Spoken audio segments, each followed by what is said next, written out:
I began this tutorial by cleaning my skin with a little bit of witch hazel and a cotton pad. Next I used Aged Blood, which is a color from the European Body Art Encore palette, and this is an alcohol activated color, but I just stippled that around each knuckle and stippled it lightly around the perimeter of the knuckle. To create the illusion of the bone showing through the knuckle, I went in with a clean Q-tip soaked in alcohol and removed any of the red on the most center point of the knuckle bone. Since these knuckles are scraped, I'm going to add some skin or some flesh around to make it look as if the skin has been ripped off. I'm going to be doing this using a liquid latex, and this is actually a bald cap latex, which I really prefer because it's very thin and you can get super thin edges with it. And all I did was to use a Q-tip and stipple layers of the liquid latex around the knuckle and on top of the redness. And you do want to bend your fingers so the latex can get in all the wrinkles around the knuckle. And then at some points you want to start flexing your fingers a bit so it doesn't constrict your fingers' movement.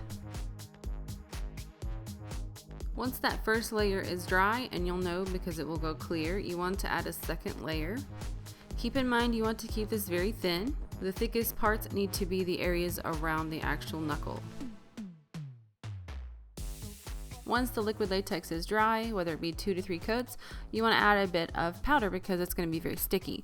So I like to use a translucent powder sometimes, but I also like to use a skin tone because it makes it appear as if the red is showing through skin. And it makes it just appear more organic and realistic.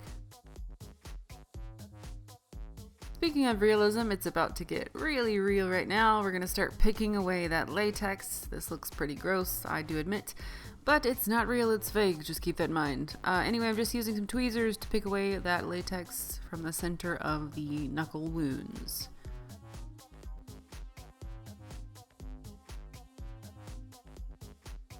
I'm going to be using my favorite blood for the bloody knuckles, and this is PPI's Fleet Street Blood, along with my handy blood brush, which I've actually painted the handle on the end of it red to denote it as the blood brush.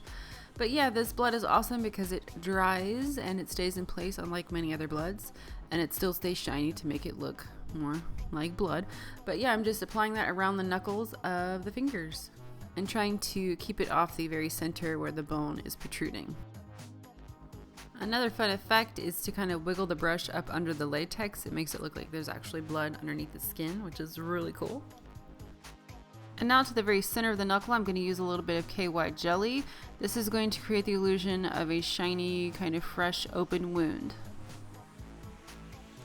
A lot of FX artists use KY for this very purpose. They also use it for sweat. I actually used it on my sea monkey makeup as well. It's great for that fresh, glossy kind of appearance. So that wraps up this gross, nasty scrape knuckles tutorial. I hope you did enjoy it. And if you did enjoy this video, please remember to give it a thumbs up. This helps YouTube know that you like these types of videos and that you want to see more goldiestarling videos. If you do have any special requests for FX tutorials, let me know below in the comments. Also, if you'd like to follow me on Instagram or Twitter, I'll have links below. That way you'll know whenever I upload any new content. Otherwise, thanks guys so much for watching. Take care, and I'll see you soon. Bye.